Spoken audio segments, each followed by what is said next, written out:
Hello children. Today I am going to explain the chapter Calendars and Timelines. You already know that calendars are important because they tell us the days of the week, the months and the year. We plan all our activities based on the calendar. But today I will explain the two types of calendars, that is the Gregorian calendar and the Saka calendar. First, let us discuss about the Gregorian calendar. The calendar that we use in our everyday life is the Gregorian calendar. This calendar was introduced by Pope Gregory XIII in the 16th century. It is a solar calendar, which means that it is based on movement of the earth around the sun. Thus, this calendar has 365 days and 366 days in a leap year. This calendar starts with January as the first month and December as the last month of the year. There are 12 months in a year. Every month has 30 or 31 days, but only February has 28 or 29 days. In this calendar, each month is again divided into 4 weeks. Every week has 7 days and each day has 24 hours and each hour has 60 minutes. This calendar has 4 seasons: spring, summer, autumn and winter, based on the weather changes in the northern hemisphere.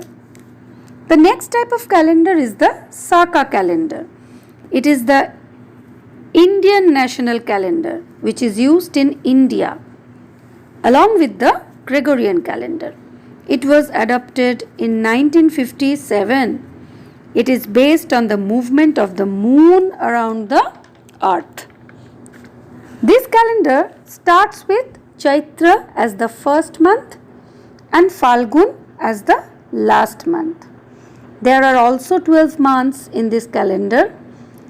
It has 6 seasons based on weather patterns in India. Each day of this calendar has 15 muhurtas and each muhurta has 48 minutes. Now, next I will explain timelines. In history, timelines make it easier for us to understand what happened when.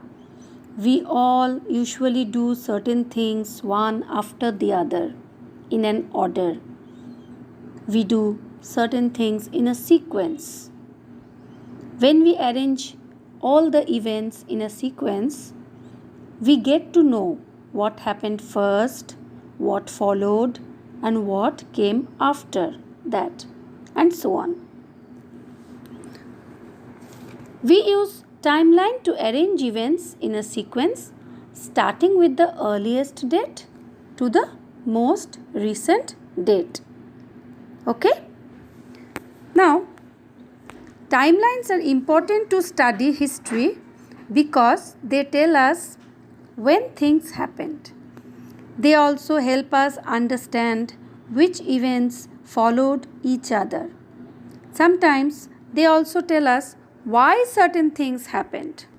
Now there are 2 terms that are used to number the years in a Gregorian calendar. An Anno Domini, that is AD, which means in the year of the Lord. That is events that occurred after the birth of Lord Jesus, and BC, which means before the birth of Christ. The aim of writing AD or BC was to make the birth of Jesus Christ as the dividing point, as most of the Western world were followers of Christianity. Timelines in history were written as events before the birth of Christ, that is BC, and after the birth of Christ, that is AD. But gradually, BC and AD have been replaced by before Common Era, that is BCE, and Common Era, that is CE. Thus, children, we see that calendars and timelines are very important. Without them, it will be very difficult to keep track of events. So, children, I hope this explanation will help you. Thank you.